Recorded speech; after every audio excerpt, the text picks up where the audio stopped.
all in shot. I think we need to do a bit of bunching.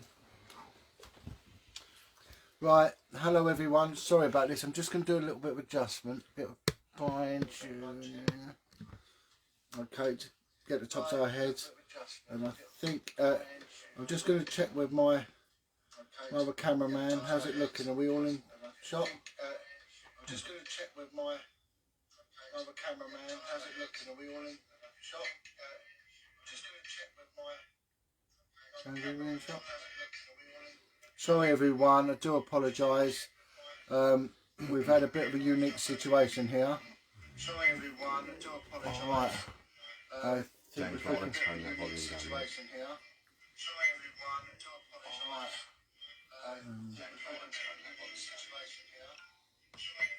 James, turn the volume down. Right, okay, I'm ready to go. I think we need to come in, if we can come in as much as we can here. Sorry, there's three of us in there. I'm using the Broken Dreams platform only because we've had some technical issues, and Facebook for some reason has now restricted my account after the last video I put out, I think when I interviewed a victim of satanic ritual abuse. So thank you so much to Broken Dreams, and it's linking onto my John Wedger account. So a bit of an exclusive here. I'm interviewing Kate and Sheriff from Broken Dreams, and they are civilian child protection officers, commonly known really as paedophile hunters or online grooming hunters, or whatever is the result is the same. These are really the future of the criminal justice system.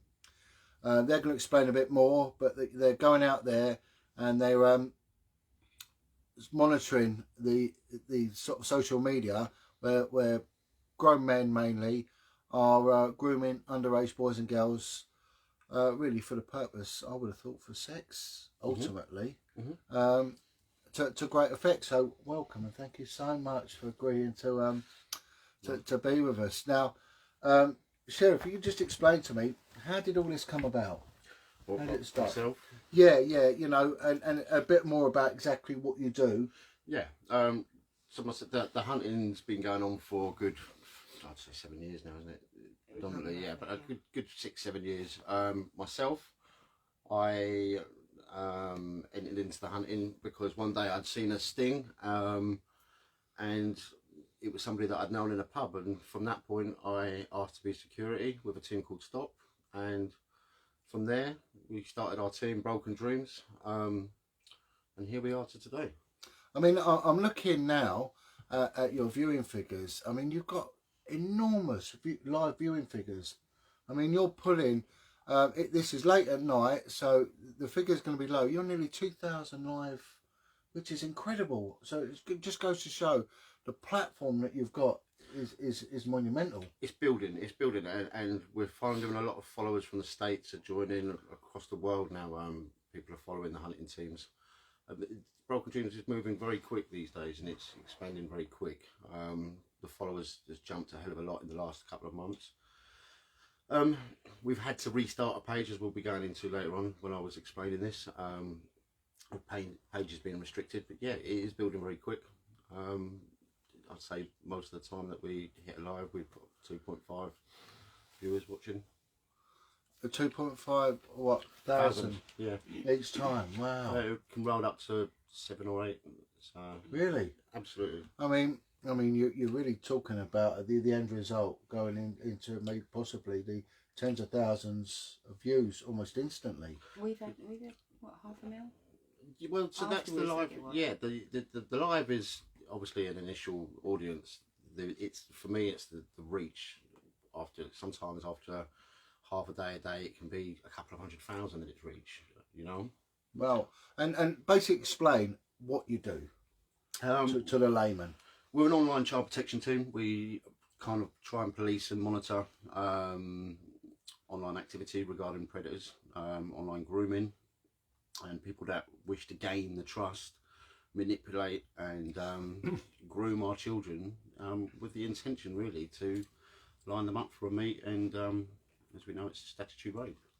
So you've got a good success rate, and you can go out there and you can put your decoys in. So can we just explain what a decoy is for those who don't know? So a decoy is a adult that sits behind a child's profile, and they basically wait for a predator to make contact with them online. And what sort of social media platforms do you go on to? So different teams monitor different. The hunting community is massive. Some teams monitor the live apps. Some teams monitor dating sites, and other teams, we predominantly try and monitor pre-teen platforms. Right. Platforms that are designed for pre-teen, where predators are actively seeking out pre-teens. And how do they first sort of make contact with a pre-teen? They claim to be a pre-teen themselves, or it's different, John. It can vary. You get catfishes, and you get guys that just come straight in with their profile. Yeah, you'd be surprised. Some feel quite safe behind that account, right? so they'll come in and they'll be quite honest with you.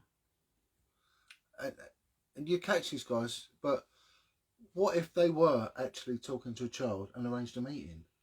You know, there's a lot of vulnerable kids out there.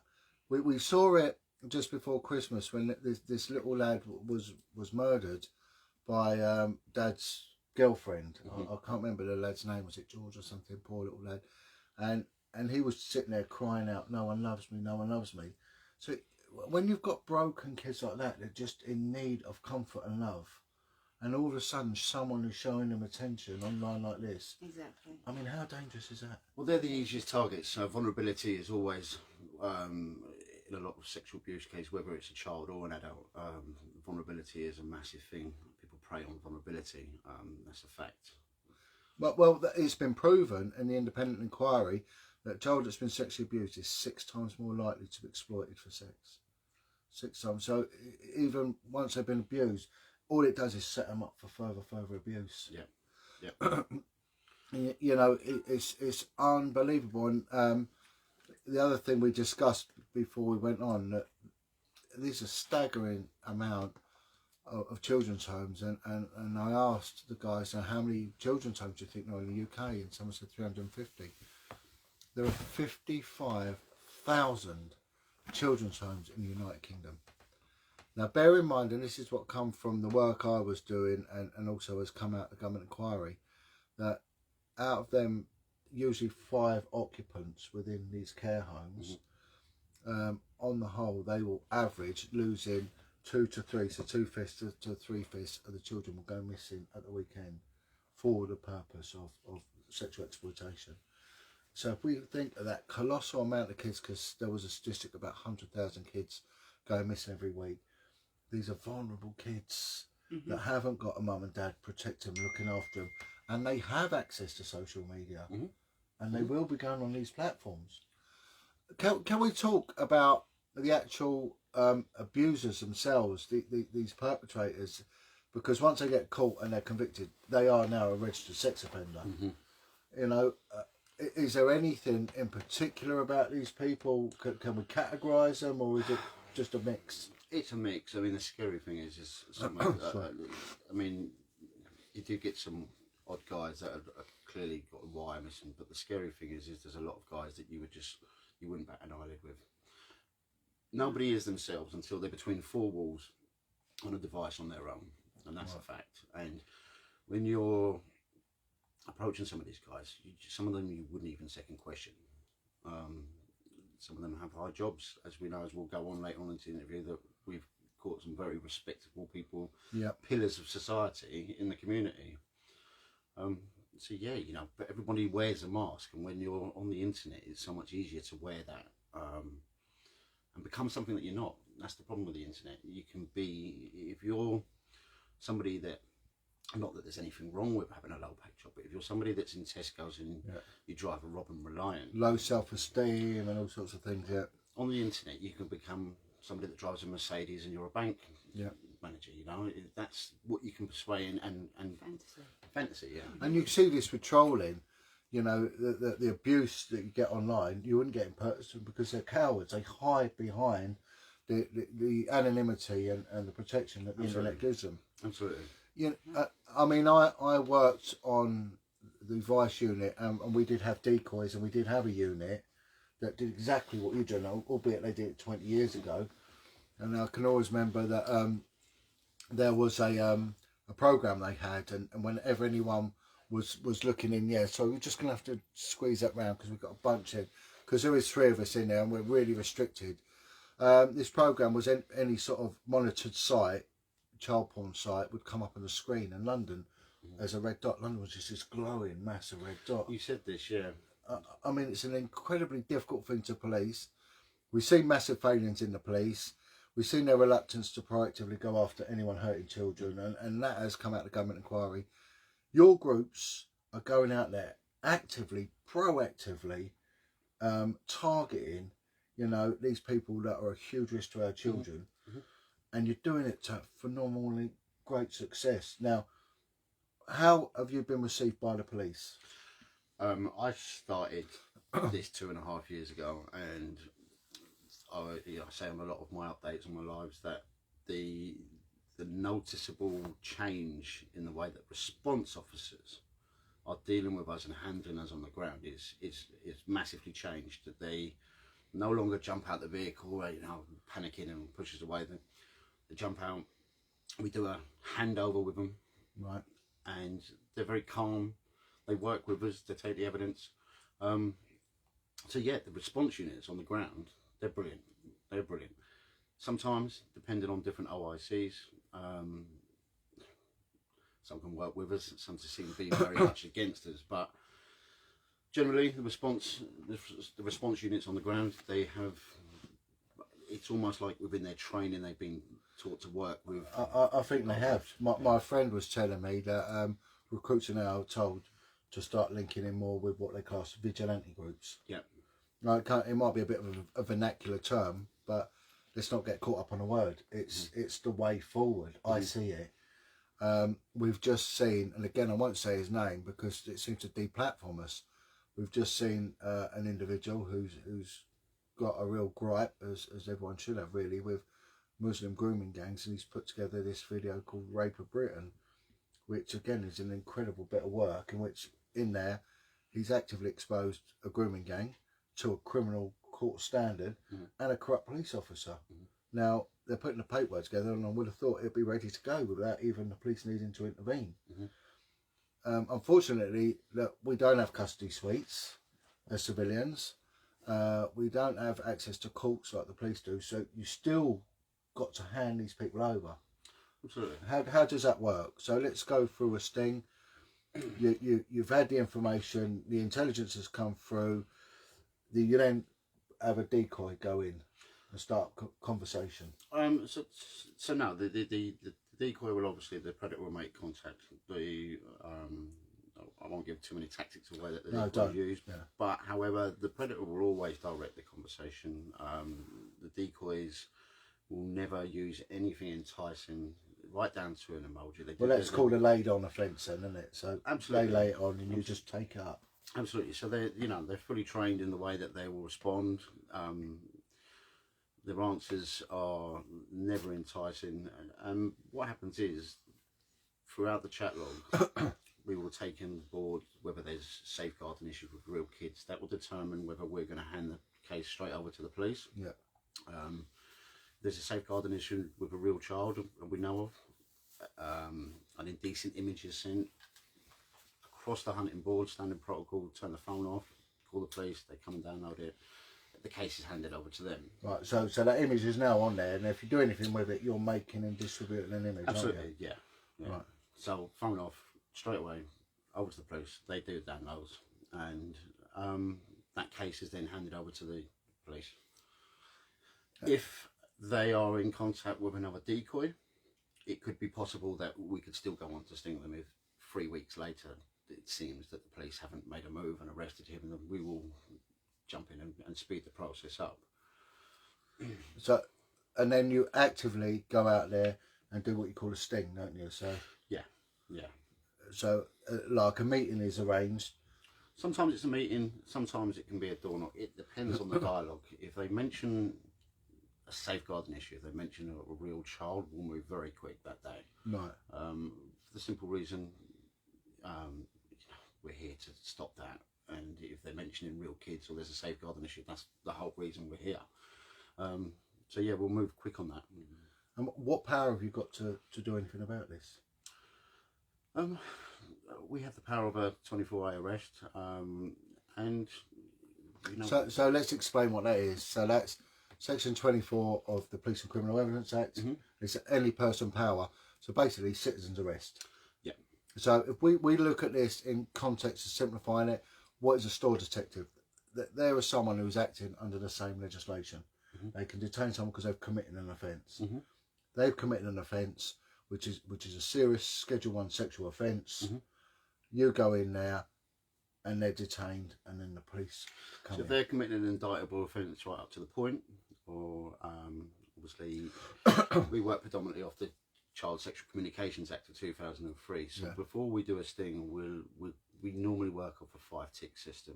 So if they've ticked 5 boxes and committed the offences, then we will make a move on to then go and get them. Right.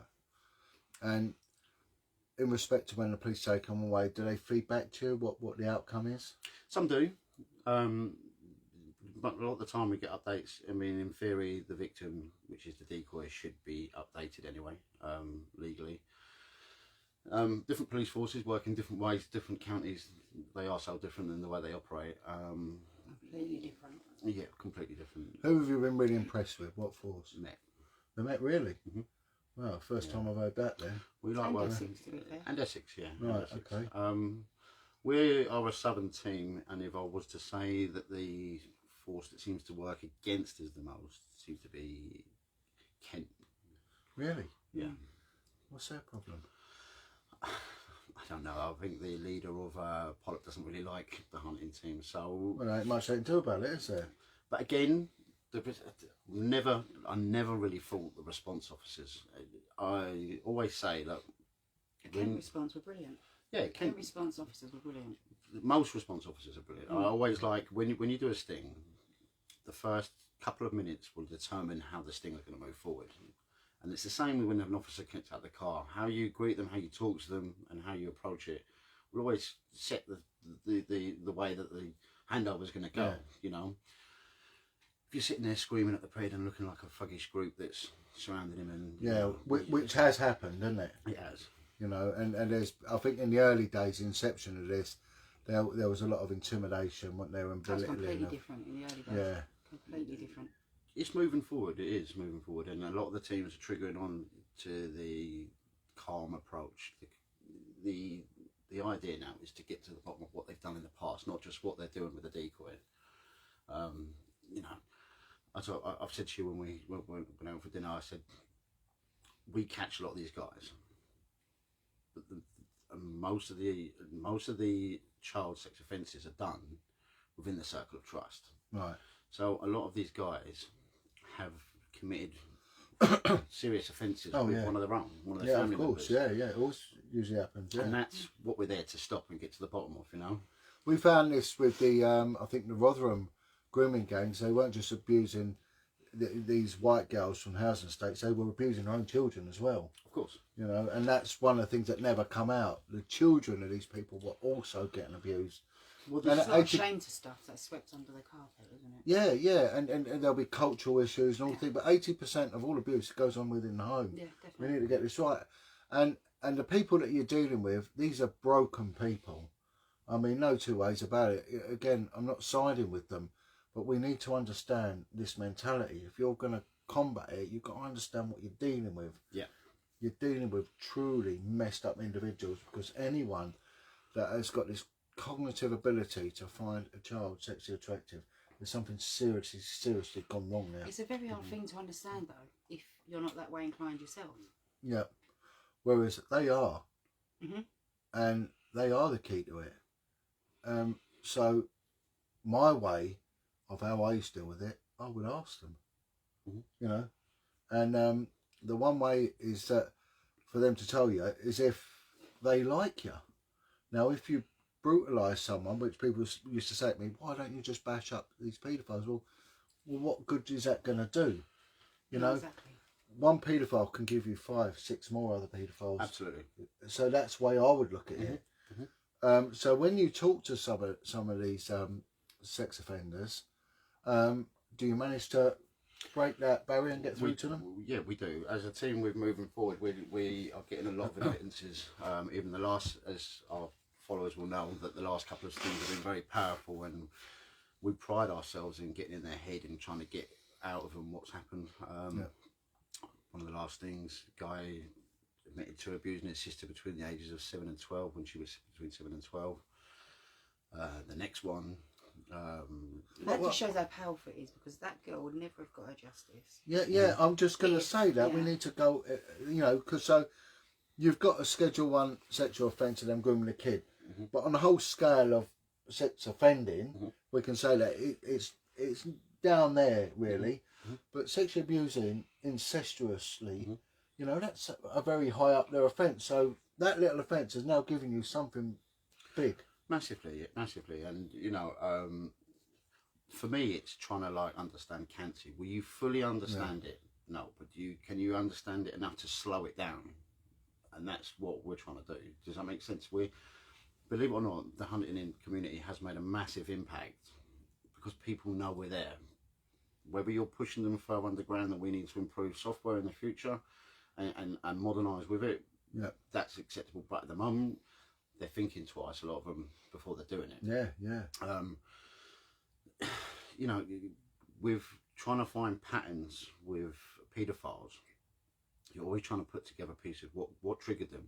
The biggest question with this is, was somebody born a paedophile or was a paedophile created? Yeah. I don't believe somebody was born a paedophile. No. I believe that scenarios around them, i.e. interfering with siblings experimenting, that could be one creation for when a paedophile goes back to that very sexual experience. Well, let's look at this. You know, this nature-nurture argument, which is the age-old argument, you know, were they made or were they born that way? There is not a community or culture on this planet which allows paedophilia. There isn't. And as people say, well, it's written in this religious book and that religious book, it's allowed.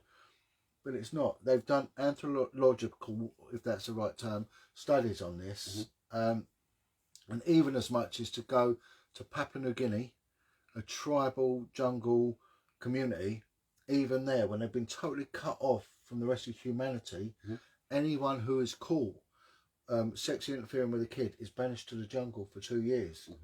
The reason being, no one can survive in the jungle for more than a year. They'll die. So they're committing them to, and if they do survive and they come back, they are at the bottom of the social pile.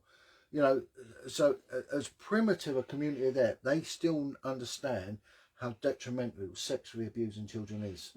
You know, age of consent changes, of course, you can understand why, because life expectancy and you know, years ago, even in my lifetime, kids could join the armed forces at 15. You know, whereas now they won't allow that. So as we progress, the age of consent, you know, age of consent, sorry, that gets lower, but kids tend to develop a lot slower. Whereas they were before. So yeah, I'm with you on that. I think that these people are made. If you can be born, this is sort of the way I see it.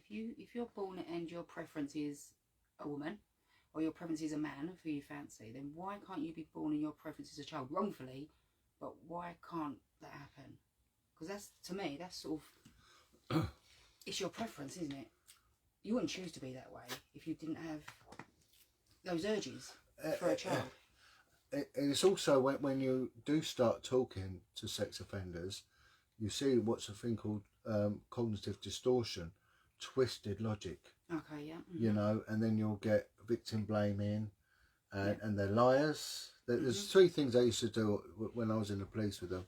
They lie, cry, and deny. You know, and I don't know if you've had this when you arrest them, they start crying and say, "Thank God you stopped me. I needed to be stopped," and it was just a big lie.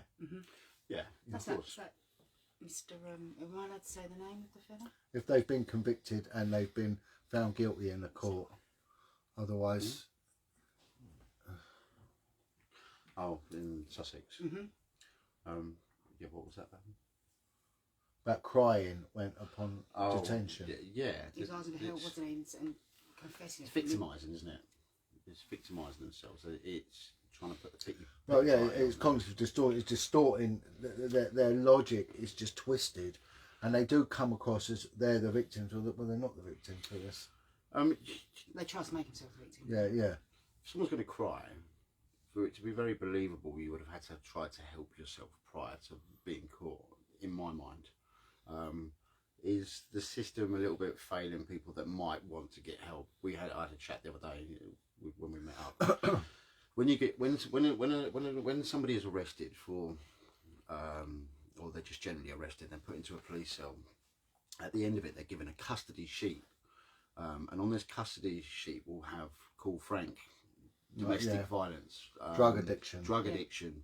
Why is there not one number on there for somebody that is a child sex offender to call up and say, "Come and get me. Yeah. Come and stop me. I'm about to ruin a child's life." There isn't. Are they really likely to, though? Because they want their gratification. That's what they're after. So there's not going to be many that are going to pick up the phone.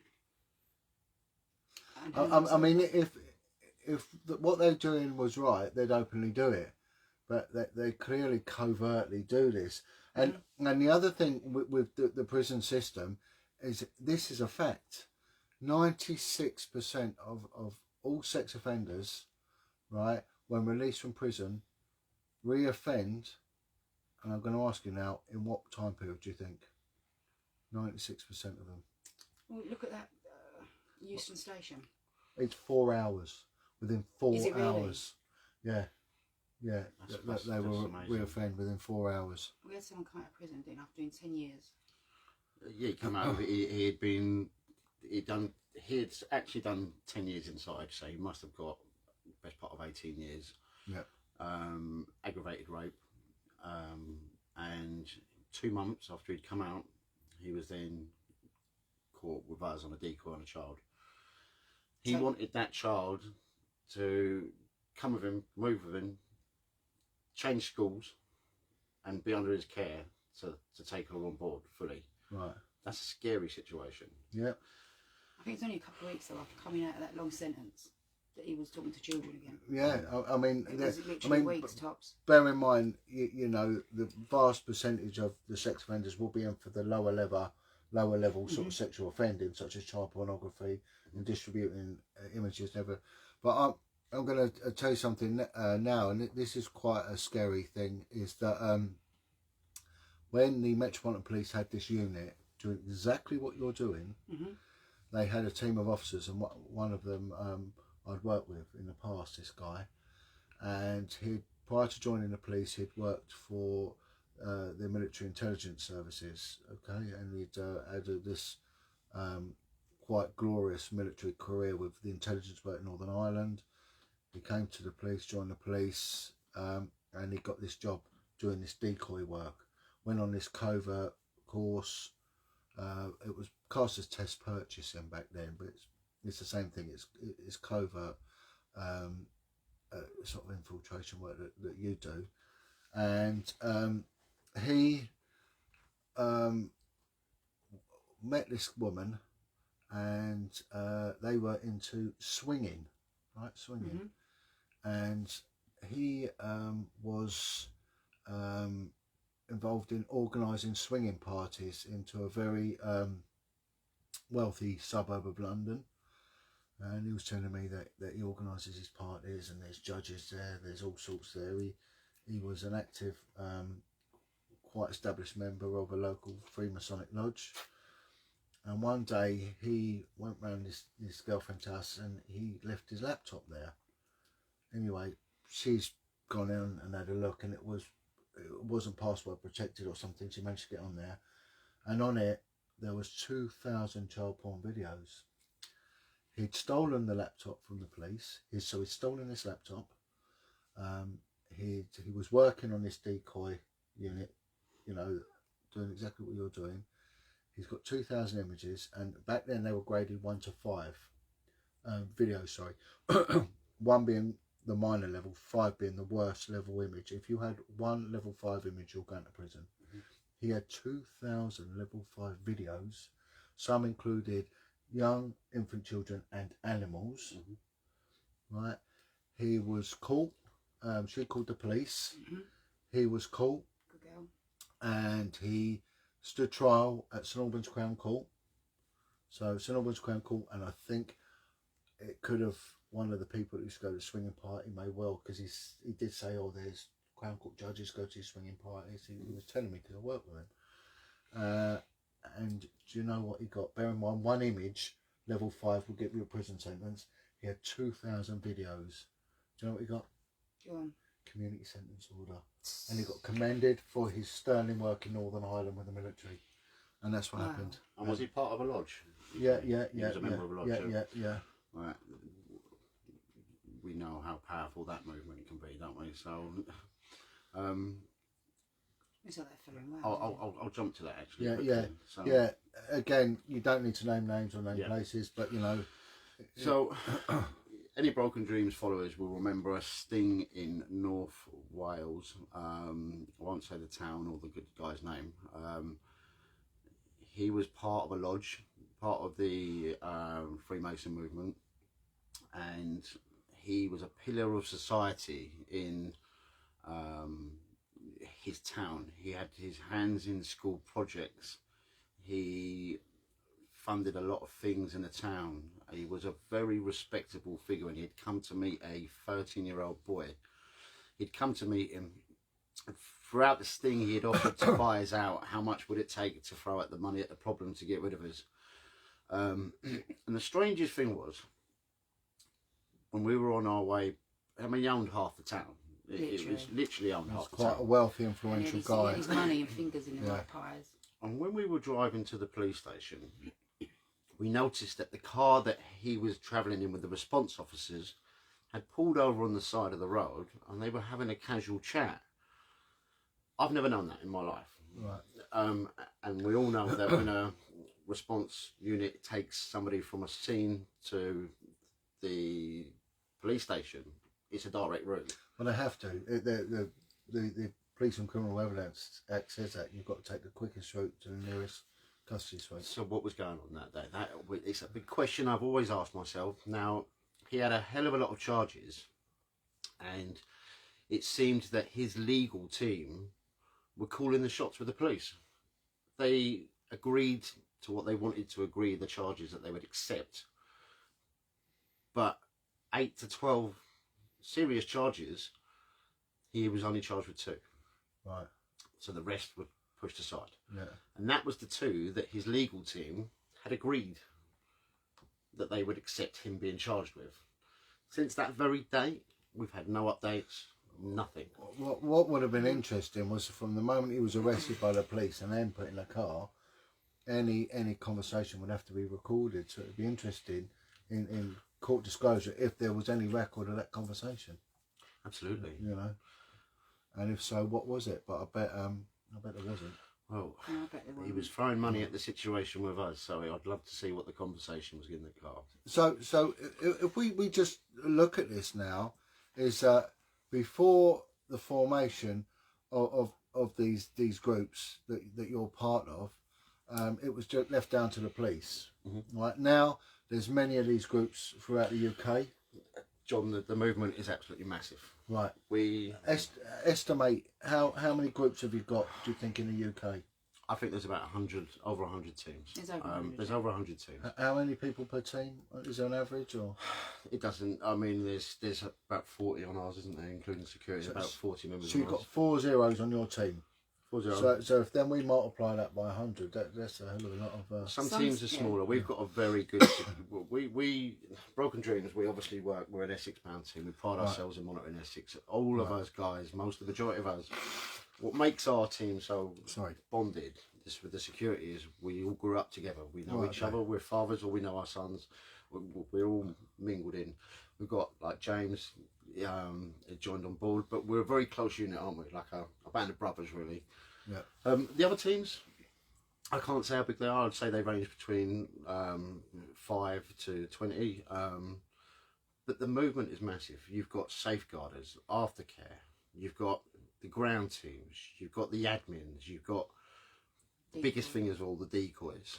And aftercare, what aftercare do you provide? Well, there's aftercare teams. We have safeguarding teams, and obviously, I'll give you a quick example of the safeguarders. The safeguarders are and the aftercare are a very hidden army. And I said on live the other day, when I first started joining the hunting, I'd made a few mistakes, and the safeguarders used to get in my inbox and give it to me, and I kind of used to get my back up, and I never saw the bigger picture. Now I see the bigger picture. It all comes together, and they are the hidden army of the movement. They are because the the police don't provide any aftercare.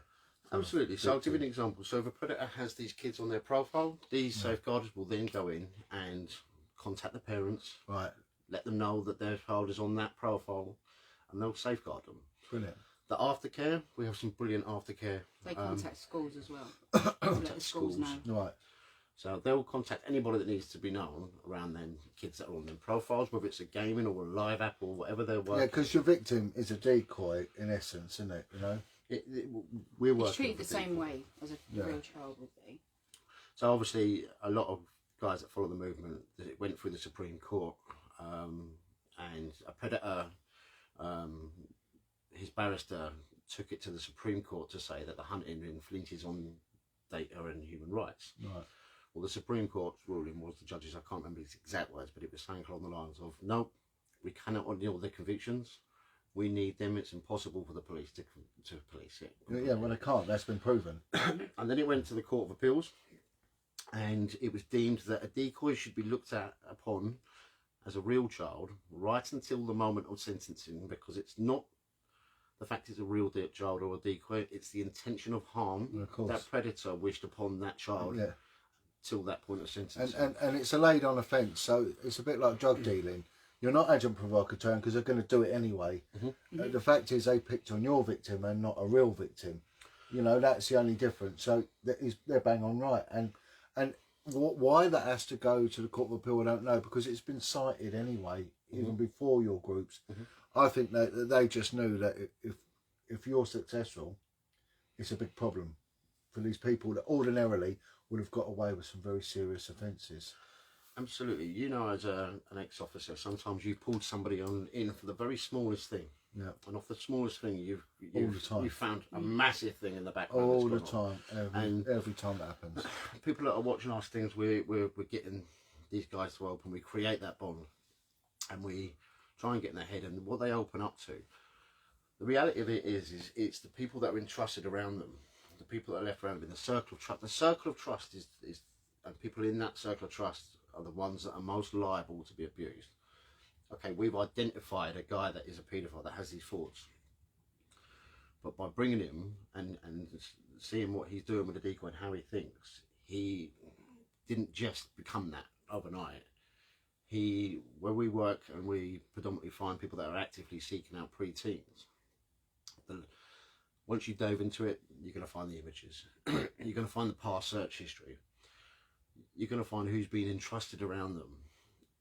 And then the questions have to be asked. And if a real child saved off the back of that, you know. Well, it's a no-brainer. There will be. Yeah. And it's a bit like a shoplifter. Well, they'll get caught one time in 100. You know, one time in 100. So what about these people? They're living in a world of anonymity that the internet gives them. And at the very least, you're going to find child pornography. You know, and when you look at child pornography, each image, each video, that's a victim. 100%. That is a victim, and you know that is a part of organised criminality. This is why they don't want you being successful. You know, they don't want it. Well, when I interview John, I interview on the fact that is a real child. I don't think that's a decoy. You know, I don't think like that.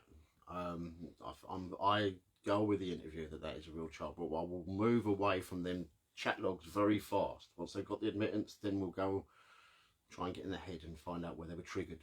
Where did this happen? You know, was it a breakup in their relationship? Was it something they'd had done with their sibling when they were younger? Yeah, how far back does it go? Yeah, and trying to go back to where it was triggered. Yeah, I mean we've got. I just want to get you in there, Kate, a little bit more. Okay. So no, it's all right. Just because you're on the edge of it, you know. I was lucky enough to work with profilers when I was in the police as detective, and then subsequently I work with one now. And what you've got to look at is their relationship with their mother. That's the most trying one. Find out what happened between them and their mother. That quite a lot, really. Yeah, and then when were they taken, if they were in the care system, when were they taken away from their mother? So the younger it was, the more damage is going to be caused. And then also, then you look at the more extended family, the father and everything else. But someone made them, you know, and you can't blame the child. And at some point they was a child. So who did this to you? You know, that's a good thing to ask. Who did this to you? You know, because they didn't, in them early years, do it to themselves. They never had a choice. Adults always have a choice. Children never, ever have a choice. You know, and when that child is abused, emotionally, their clock stops. Right? And then what you'll have with a paedophile is a very deceptive individual. So what we'll have to override is their intelligence and their intellect and their ability not to get caught. So a lot of sex offenders never ever get caught for crimes linked to their offending. If they do, it tends to be things like deception, very thought out, well planned. So one of the things to do is never try and outwit them or be a snob with them, you know, but emotionally you will combat them. So you find out what emotional age they're at, and that's how you can get in. And it will usually be a very, because when some of these people lose their temper, they'll do very childish things. It's like petulance, like how a kid would. Absolutely. You know, and they behave like kids. So we've all been at work, and someone does something very spiteful, and you're thinking, why would you do that? Well, that's because that's the inner child doing it. You know, and that person, there's obviously something wrong in their life for them to behave in such a childish, spiteful way. But they know no better. You know, but be careful trying to outwit them, because they're very deceptive in their thinking. Yeah, I mean, I find, you know, we've interviewed a lot, and there's a couple of questions that you'll never get the answers for. I mean, you can get answers about their past, you can get answers about what they've been doing, you can get admittances. There's one question that they never answer, and that is, what is your attraction to a child? Yeah. And that's a question that they never, even if you've got an interview where you're getting a hell of a lot of information out of them, they will never say, this is my attraction to the child. This is what it is that's attracting me to them. We've had a couple, like Ross Cooley. With him, he said it was the innocence. The innocence of the child. And sometimes what people do is they'll go back to when they were hurt. So they may have been sexually assaulted, raped or whatever as a child. But if they go back and recreate that situation, they're in control. High power back. Yeah. So it's a bit like sadism, right? So if a kid is beaten as a child, they had no control over that. But they can reconstruct that by going to a madam and being whipped and caned and beaten. But now they're in control of that situation. So trying to fix it with their control and not, you know, out of it. But also the fact is that these people enjoy doing it. You know, they can say whatever they want. We can go into the depths of cognitive understanding. They had a choice, and they chose to do this to a child. 100%. The kid didn't. They had a choice. So one of the ways what therapists will do, the ones that are successful with it, they'll turn around and they won't look at the offender as a victim until they put right what they've done wrong. And the victim must have a say in how the person is treated, you know, and because justice brings about healing, and what you're doing is you're bringing justice, you know, to a very broken world, and I can't see how anyone can take any issue with anything you're doing. The controversial thing of what we do, John, is the live feeds, right? And that is always going to be, you're either for them as a team or against them. There's teams out there that sing in a closed group, and I love it. I love all the teams. The ones that choose to sing in a closed group, brilliant. I'm about the exposure. I'm about letting everybody know whose hand they shake next door, who lives next door, because unfortunately I see firsthand people that have been caught by the police 2 or 3 times and nobody knows, and they're relocated next door and they're still offended. And to me, I like to take someone's mask, remove it, and show them what to take Sarah's law to the next level.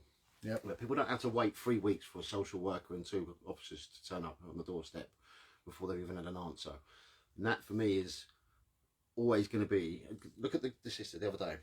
Exactly. Okay, she's come forward and she's thanked us because we've now. She's no longer a liar. If it wasn't for that live, that wouldn't have happened. Right. And there's a lot of when somebody's abused, it's almost like that person is a giant figure in their life. They're always going. It's like a giant figure casts a shadow over them. But when they're stuck on the end of a live feed, being questioned by us, the realisation is they're not that giant no more. They're not that giant person. That's right. And when they're squirming on the end of a live feed, answering questions and answering for their actions, it gives a lot of victims that have really been abused by these guys the power to come forward. And that to me is magical. Well, you saw what happened when Jimmy Savile was exposed. This floodgate of victims, and of course the only argument the other side had was that they're doing it for money. No one ever does this for money. Comes forward and does this for money, you know.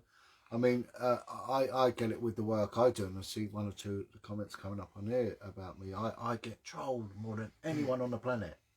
One day a guy contacted me and he said, we love what you're doing. You know, he said, we really do. The survivors, we love you for what you do. And he said, the reason you get attacked is because there are quite a few survivors that do go on sexually abuse young kids. And they hate you. And they hate you because of what you're doing. Because they've got guilt running through them. And they hate it. And because they know what they've done.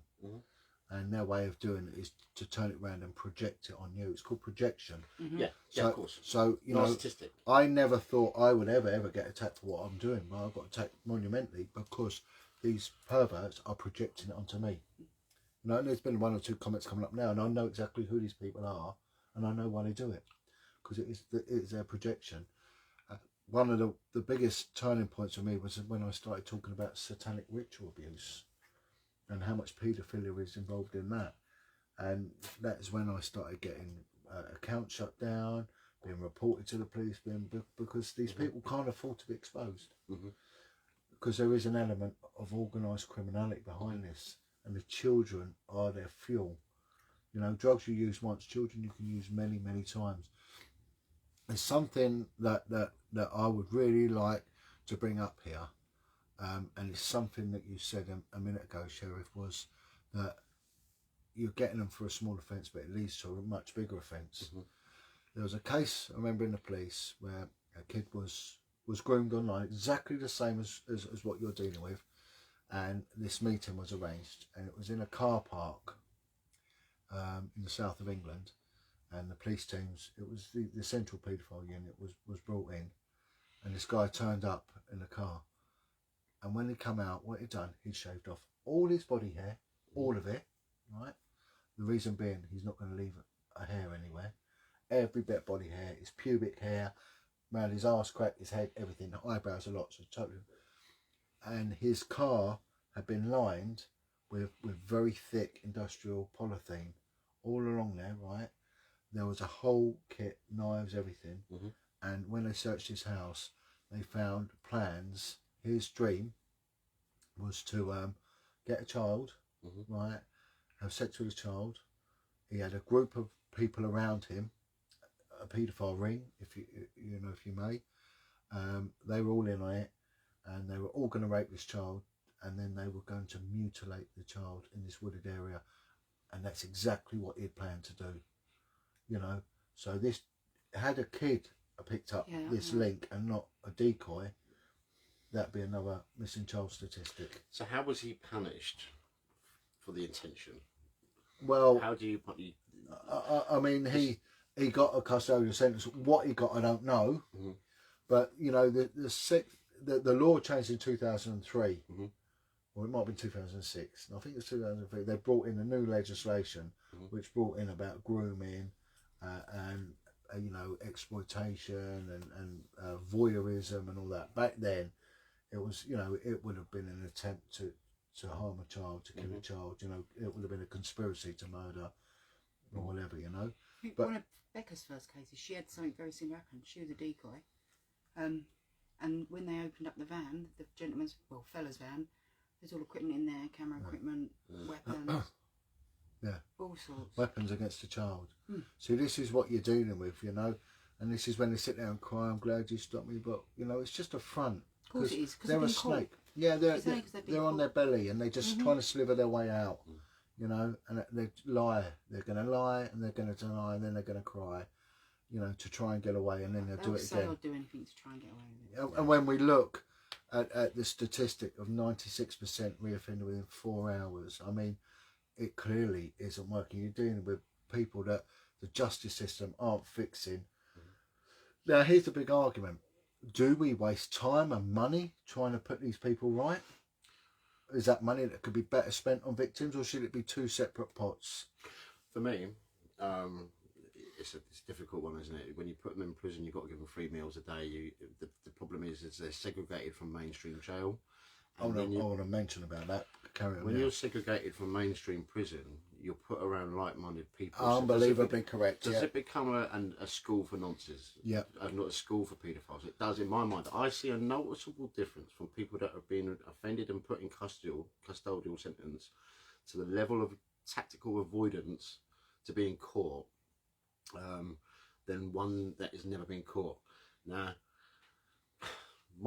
this is why I always go back to the exposure, the awareness. For me, the only type I would ever try and even line myself up to be the same as a vigilante group is the fact that the biggest sentence for me is the awareness that we're putting on, the fact that we've removed their mask and we've let the world know what they're doing. And for me, that will always outweigh a short custodial sentence, even when they're put on remand until they're sentenced. No one's really going to prison these days because of the COVID. It's got to be very serious. So even when they're put on remand, everyone's kind of like, you know, straight on remand, brilliant. But that's double bubble off their sentence when they're convicted. They've got double visiting rights. They can have more money sent in, and the perks that they get on remand are completely different to a conviction sentence. Yeah, I know a woman who worked in one of these secure units, I think in Portland prison, and she said they would never let it out how well they were treated. You know, and the other thing, if you're segregated, if we was in general population and we was part of a paedophile ring and you were sold up with someone, at some point you're going to talk to them and say, well, I'm linked to prison this person. creates. It's got to be one of the worst places for creating rings, surely, because they're putting them all together. Well, the other thing is, if you're in general population and you are a minor cog in a big paedophile ring, you'll tell your cellmate, look, there's people involved, look, you won't believe it.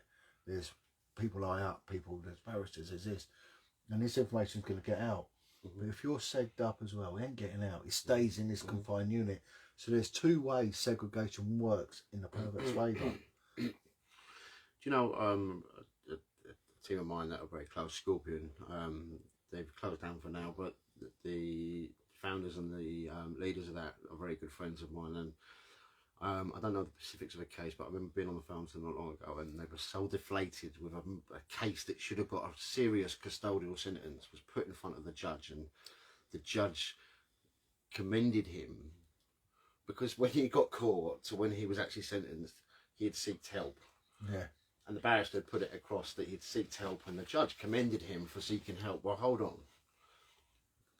If you had made the phone call before and tried to seek help, I'd understand that, but that's just a defence way to get on. We had that predator that we called that actually admitted that his barrister. It's just it's a tactic. It's a tactic, yeah. It's a tactic. You know, it's almost like being being like caught. they're rules for, and they're getting treatment, and they're this, and they're not. It's been just like, to it's get like them a being lighter caught sentence. drug dealing. You know, I've called Frank and I'm getting serious counselling now because, you know, I'm an addict. It's an escape route. It's not actually. It's not. And also, what does it do to the victim? You know, when a young kid is sexually abused, seriously sexually abused, you know, that is a life sentence. That kid is going to serve a life sentence. Their relationships are going to suffer. Their self-esteem will suffer. Their way of thinking is going to suffer. Their body is going to suffer because it's going to get damaged and going to get hurt. They will never be the person they were supposed to be. Do you know what? 3 generations, I reckon. 3 generations before that pain is out. Really? Yeah. 3 generations, and that was cited. Not only is it cited in the Bible, it's also cited in the social services report that for that trauma, that childhood trauma. And that's the ripple effect. Yeah, you know, 3 generations. One paedophile, that they did a study in Belgium, they found one real active paedophile can indirectly create 2,000 victims in their lifetime. When we look at 80% of the prison population comes from childhood abuse, childhood trauma, 80%. And then we look at our prison system, how much money's put in that, and it's not working. This is what they should be looking at, you know. You know, they're going around kicking in people's doors, the police, for Facebook violations, for people putting minor abusive stuff on Facebook. They're kicking their doors in. You know, we had a guy that we know there, 15 coppers went round for some nonsense that was nothing to do with him. Yet they put nothing into to child protection work. Nothing. No, and this is what, you know, this is, for me as a hunter, I'm here. You mentioned the Bible. Unfortunately, paedophiles have been about since biblical times. Well, beyond what the that, internet does, it gives them an ability to reach. I say it on many things. There used to be a day, John, you shut your door, you shut your windows, and a man defends his castle. Okay? Yeah. Now, and somebody had to smash their way through the door to get through past you and your wife to protect the kids. Now, they don't even have to be let in. They're on that device. They sat on your couch without even being let in. Well, and these things rule children's lives, you know, social media, and this online gaming and everything, you know. It is destroying family networks and discipline and trust and all sorts. They're appalling devices, and you know, the reach that it has, like we mentioned earlier, that these people can hide with the anonymity that the internet gives them. They can hide behind exactly that. So this is what these are my reasons for doing the hunting. Custodial sentence, if they get one, but to be on the sex offenders list, to get the shop out, to be monitored, and to not be allowed to work around kids unsupervised. That's the 2 biggest things that come into the initial play. Then the awareness. What I like doing is taking that very thing that you just said, that secret, that ability to hide behind the internet, and flipping around that very tool that they use so easily to groom and manipulate our kids, and exposing them through the very tool that they're using to do that. And that will always be my 3 prime objectives when I'm catching these paedophiles. The custodial, unfortunately, they are separated. They are put into separate wings. They're given many perks, treated very cushionly in there, and I just don't think that solves anything. Right, so when people are caught, they're in a world of trouble, and their world has now collapsed. Yeah. In that one instance of you either turning up or knocking on their door, they collapse. What can we have some examples of what people have done to try and worm their way out of it? People trying to blame their own children. People Tried to blame. Yeah, we had that the other day, didn't we? Blame their own children. Phone was hacked. The typical one. Phone was hacked. Yep. Drunk. Right. On their medication. COVID. But COVID quite a lot. COVID boredom. Right. I mean, apparently boredom creates a paedophile. Loneliness. Loneliness. The biggest one is the boredom, actually, that you just said. They kind of blamed COVID. Yeah, there's a period of time sort of like, you wouldn't even make it up. There was a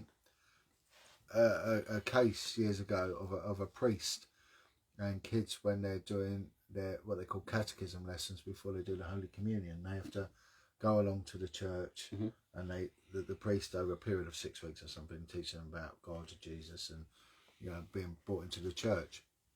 And this priest, he put up a PowerPoint display, you know, on a laptop to show the parents this is what your children are to expect. And he put his own personal laptop in, and as he put it in, he went to click on this program, and a child porn video come up. You know, a gay child porn video come up, right? And he turned around and blamed it on the work of the devil. No. Yeah, in front of everyone. He blamed they it. believed him. Did any of them people believe him? I think that's what he said, you know, it come out in the court case, you know, because it ended up in court or something. But he blamed, it was the devil's little trick to try and, you know. So, anyone ever tried to sort of... well, the one in Wales. He's the only one that I tried to bribe. He was the only one I know that tried to bribe. He really expected us to...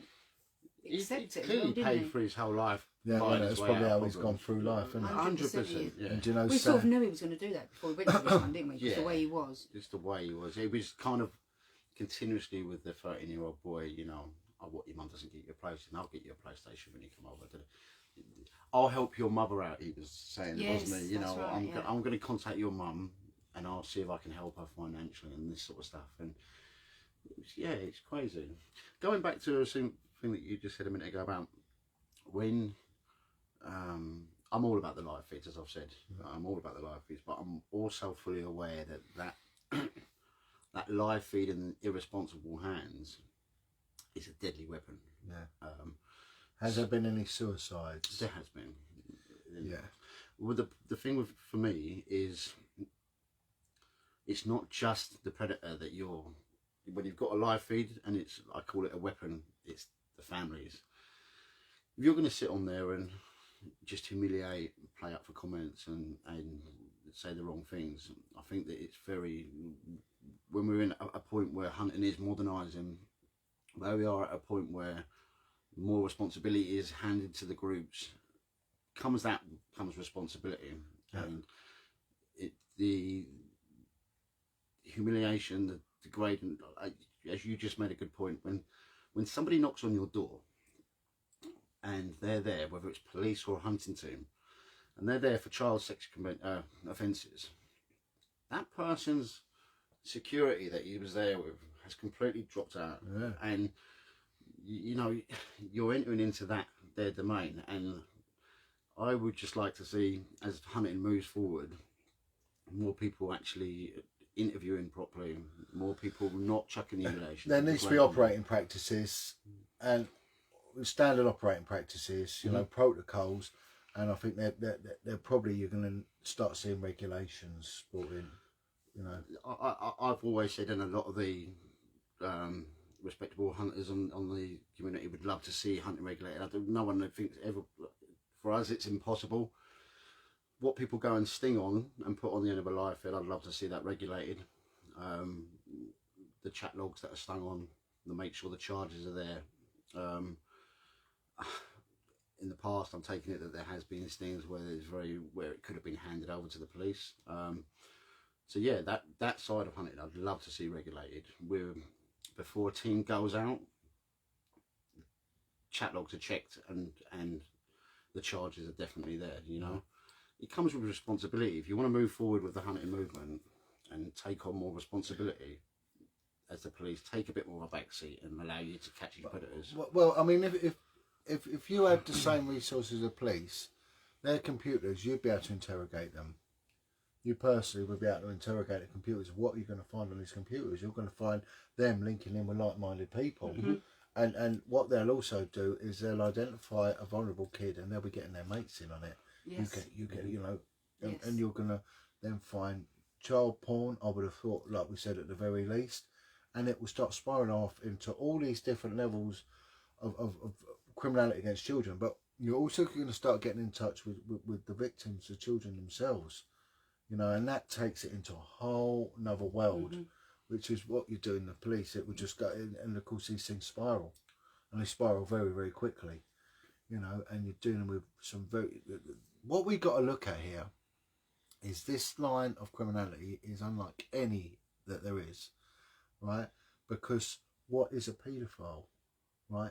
Where are they from? What colour are they? What age group are they? What sex are they? What sexuality are they? They're all sorts. They're everything. They're everything. They're you know, everywhere. they are across the board. And I said to someone the other day, if paedophilia was a religion, right, or it was a society, it would be the most forward-thinking society there is, because there is no racism in paedophilia, right? None.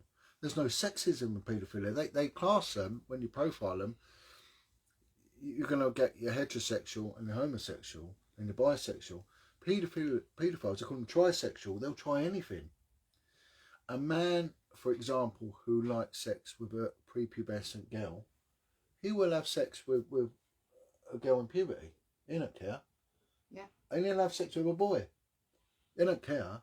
As long as it's a kid, he's happy. But there'll be a preference. You know, they're not worried what religion someone is. You know, it's unbelievable that how woke they are as a society. You know, but the thing that unites them all is that they will walk over burning hot coals to sexually abuse a kid. They will stop at nothing. 100%. And there's always a way, and that's what you're dealing with. Very, very deceptive people. So this is what you're doing for now. A few years ago, you know, we go back 10 years, it would be unheard of.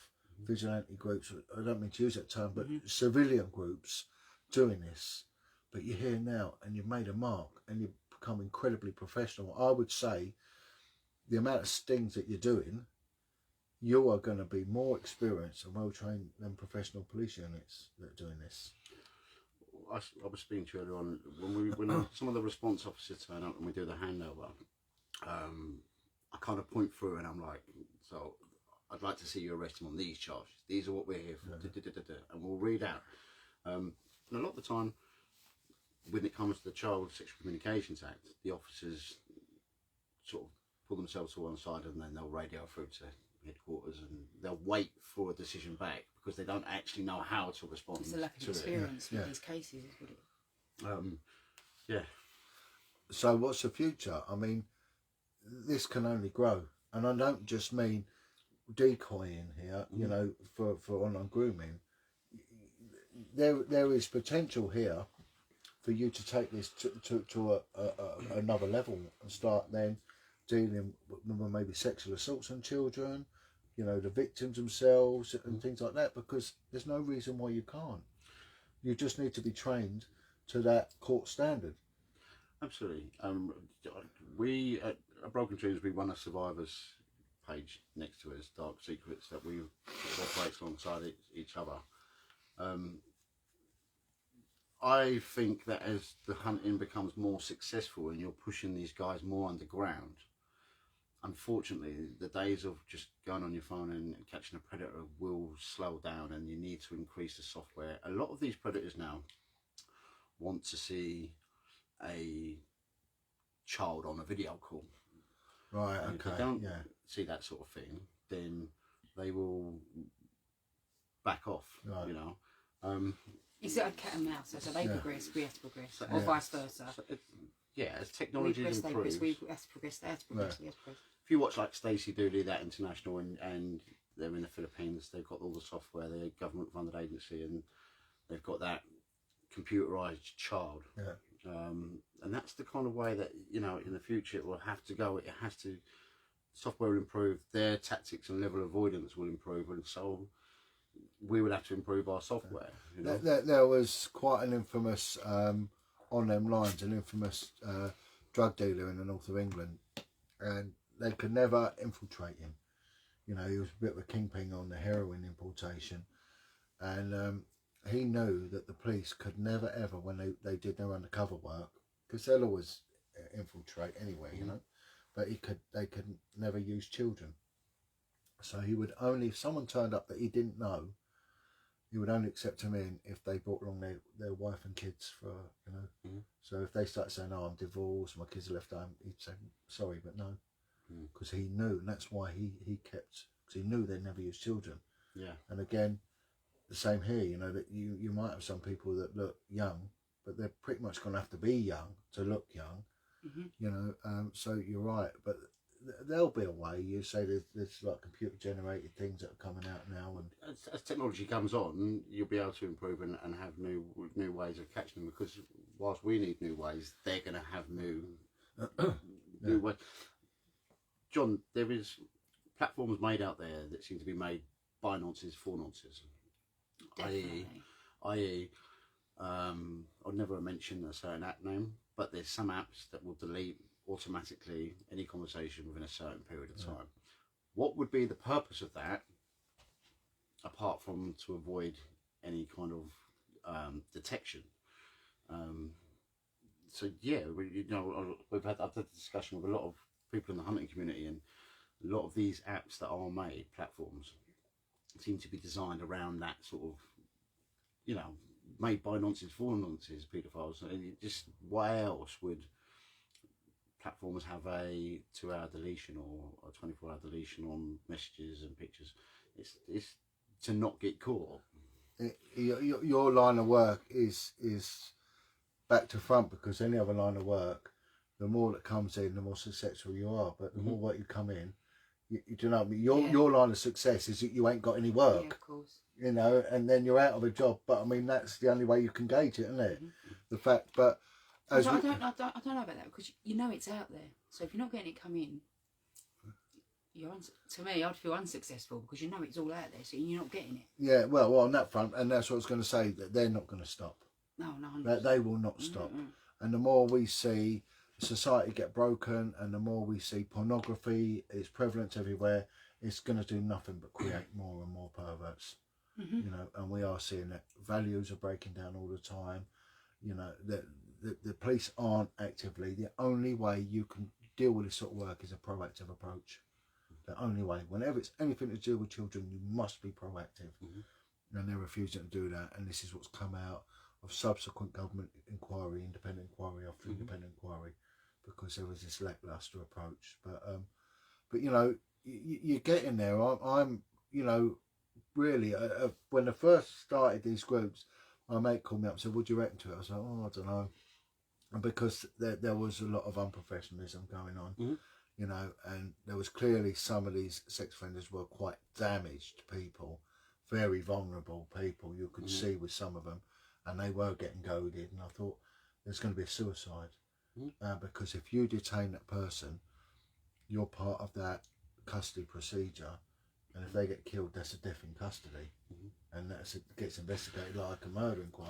Well, on that link that I watched the other day that I sent to you, the statistic wasn't it, the police were talking, and then they said, "Now, I'm not talking about what hunting groups have caught. I'm talking about people that are arrested for child sex offences. They say 1 in 7 commit suicide." Yeah, it's a high thing. Yeah, we would get it through quite a bit. They'd say that guy got on bail, he hung himself.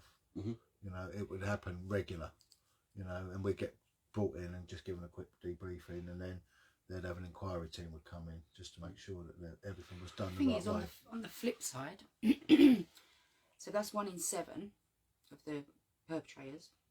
How many of the victims commit suicide? Yeah. Compared to... Well, and we got to look at, let's expand what suicide is. You know, so you've got direct suicide. What about indirect suicide? Through drug addiction, poor life choices, because, you know, alcoholism, you do you know what I mean? No respect for yourself because of what's been done to you, which causes premature death. So I would say a lot of them. 100%. A lot of them. 100%. Someone asked me recently, how would you feel if somebody committed suicide that you caught? And it was a bit of a strange question, because I kind of thought to myself, when I'm doing this, I don't want any child to be abused. That's why I'm here. I'm not here for death on anybody. You know, I'm here to stop a child being abused. When a predator takes their life, for me, I look at it like this. That's a very selfish, cheap way out.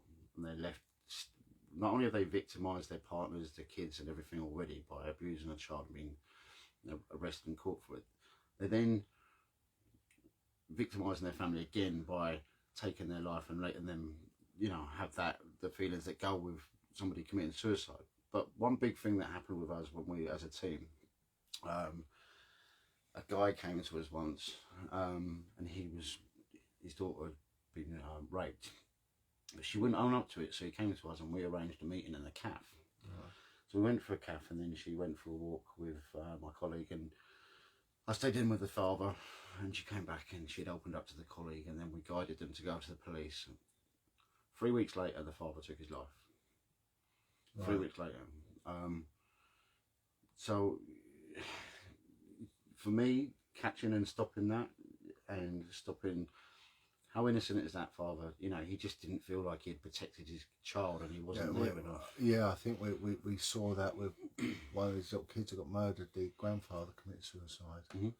You know, so yeah, I mean, that's appalling. But listen, if someone makes an active decision to go out there and sexually abuse a child and then kill themselves, well, what can you do? You know, their choice. That's their choice, and that's that. Would I lose any sleep over it? I don't think I would. No. I was told once, and it turned out to be fake news. One of my first decoy stings, and I was told that he committed suicide, and I didn't actually expect how I thought I would. I didn't feel how I thought I'd feel. It wasn't. It was a strange feeling. Yeah. Really strange feeling. Yeah. No, But I didn't lose no sleep. No, same here. You know, there was a guy that I was taken through the court system, and he was brutally stabbed in prison. I didn't care, and I'm you know, it might sound horrible, but I didn't. The pain he put his children and his missus through. That's exactly it. Exactly. Really, we're here to stop a lifetime of hurt and pain on one individual child that could be abused. If, like you said, if they've chosen to go that route and to abuse a child, yeah, I wouldn't lose no sleep over it. It's for me, the bigger picture is the children. Yeah. And making sure they don't commit suicide, they don't hit drug addiction, they don't go through that pain, the resentment, the distrust towards their partners, the insecurities, the massive emotions that come off of. As a child, you know, some of the tiniest things, whether they're good or bad, has been a child implant in your brain. And when I go back now, like I said on a few of my lives, I go back to happy moments when I was a child, camping in the New Forest. These are very significant things that stick in your mind. When something bad happens, that same thing is implanted in your mind, and that will judge how your character is later on in life and affect how you make decisions in life. of course. You know, and it'll depend on how badly he was abused, and you know, and what context he was abused. I mean, I deal with people that have got multiple personalities as a result of the most horrific abuse that they've endured. You know, one girl has got 100 different personalities. Her mind is totally fractured. Bless. You know, and why would they do that? Because they want to. You know, they've done it on purpose. And this woman can't keep a job. She can't have a relationship. She's constantly under mental health, suicide, and appalling issues all the time. She has her personalities arguing with each other, constant torment. That's got to be hell. Yeah, and you know, and this is it. You know, and the memories get blacked out, and then people get sick. They found that some survivors, not all, but were getting cancer in the throat and in the stomach. Well, of course, you can't speak out. You know, and the men were getting it. They were getting bowel cancer. You know, because of that region, and of course in the stomach, you're sick to the stomach. So there was these areas. And it's basically on the chakra regions, you know, that they were getting the cancers, you know, and this is what they do. So, no, it's good that you're out there doing it. You know, I know we've been going for a while, and I mean, you obviously love, because your viewing figures, even though these are dropping, because I think people thought this was going to be a sting, and you know, so they literally tune in to watch a nonce get caught. But you know, there's many that have stayed on. Your viewing figures incredibly high. You're very, very popular. I mean, the comments, has been a few, it's only because I'm on here, because I say I'm like a troll magnet. They love me, honestly, and they come to me because they'll leave everyone else alone then, you know, but that's all right, I don't mind that, you know, I've lived with this a long time. Why does John Wajir think the justice system gives, I don't know, I don't understand. Anyway, that went too quickly, but I'm not here to placate adults. I don't give a toss if I upset an adult. That's not my job. I'm here, like yourselves, to protect the children. And you know, let's keep going forward. You know, and can I mean, this is your fee, but can people donate to you? We never do that. We self fund ourselves with this. The reason being is we do this out of passion. Like okay, moving into the future, upgrading software when that comes. Love to have a bit of funding for that. Upgrading software. That's what I mean. This isn't about money, and no one does this for money, because you lose money in doing it. But like anything, if you're going to move forward, you're going to need the basics to keep going. Then, and goodwill only goes so far. So, would they, if people wanted to, would they know how to get hold of you? And we haven't really thought that at the moment. As just quickly as we're going before we come to an end. With Broken Dreams, what we're planning on doing is trying to work now with foreign agencies, right. And the reason being is I've brinked on it with this subject, but we want to intercept these guys. I think a lot of these real deep offenders are leaving the country to commit it in places that they believe they are evading the UK law. Sorry. Me personally, I would love to interrupt someone's holiday as they're going to the airport. Yeah. That thinks they're going to go away and rape and pay for a child and traffic a child or whatever they're doing, and take that away, Right. and intercept them. And Well, the law allows you to do that. absolutely. You know, there is a edict in our law that any British citizen, if they're going to commit a crime, and that's also preparatory if they're going to conspire to commit a crime abroad, you know, no matter where in the world, it's still contrary to British law. Section 15, meeting a child following sexual grooming in any location, said A to meet B in any location in the world. Or So- B to meet A. Well, even to commit any indictable offence. Child neglect is an indictable offence, so I never knew, or an abandonment, so I never knew why the McCanns never faced that. Again, a different conversation for a different time, but the legislation is out there. You know, we don't need any more laws because we've got brilliant laws, but they just need to be enacted and empowered, and they need to be pursued. And unfortunately, the police don't seem to be doing a very good job. But what I see hopeful is that you're building this good relationship now with law enforcement. They've got more powers than you, so you still need them. There is no alternative to the criminal justice courts. You still need them to put it through. But until that happens, you know, I hope the relationship bonds in. I'll tell you what, fantastic work, you know. Thank you. You know, and I take my hat off. I've seen the work they've done. I've been in the police many years, out now, retired and everything else, and worked on child abuse. And it is a tough business to get in, you know. And there's no smiles in it. The only smiles is when someone does get caught, and it's a major victory. And you are having victory after victory. So God bless you, Mr. Sheriff. God bless. And thank you everyone, and God bless. Stay Cheers, safe. guys.